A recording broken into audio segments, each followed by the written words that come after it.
Okay, so a lot of times people ask me, when should they start thinking about their letters of reference from their professors, especially when you're trying to get into medical school. I think the main thing you have to think about is as soon as you get your grade for a biology, a chemistry, or a math course, if it is a B or an A, that is the professor you want to get a reference letter from. And as soon as you get that grade, you should send them an email or set up a meeting to meet with them and express your desire to go to medical school. At that point, you can ask them if they would be willing to write you a reference letter, which you are going to need. AMCAS, which is the system that medical students go into and use prior to getting into med school, has a really good program where the professors simply upload the letter to the system and it will go to all of the schools that you are applying to. Some foreign schools as well, but not all. So you have to really look at the list that you're going to be identifying all your schools on. The other thing that you want to think about as well is your reference letter is let them know a little bit about yourself while you're in that meeting. If you have a resume, some professors would like to see that before they write you a letter. The other thing you want to do is build a relationship with the people that you're going to be getting a reference letter from.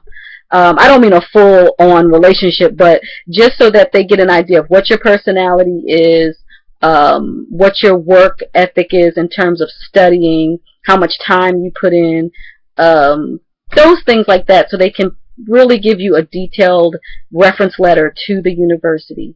And so I would start thinking about that immediately when you start taking your physics, chemistry, biology, and math courses. Those are all the professors that you want to get a really good reference letter from. And remember, you don't want to get anything in those courses less than a B.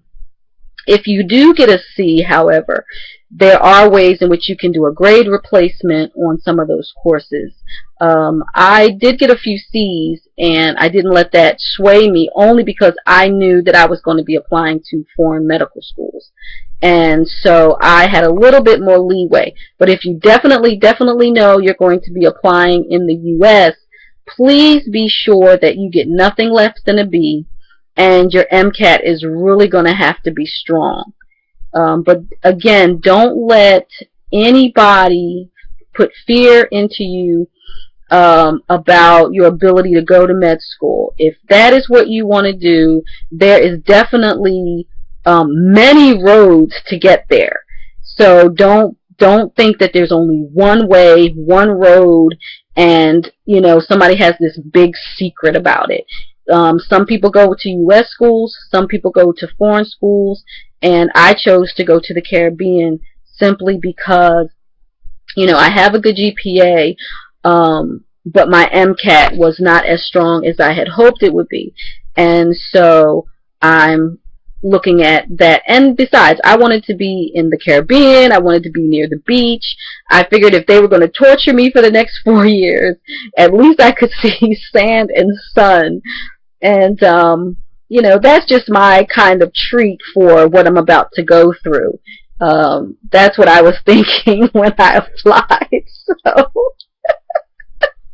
I didn't, I intentionally applied to the Caribbean and really did not want to get accepted to a U.S. school, even though I did apply to the U.S. schools.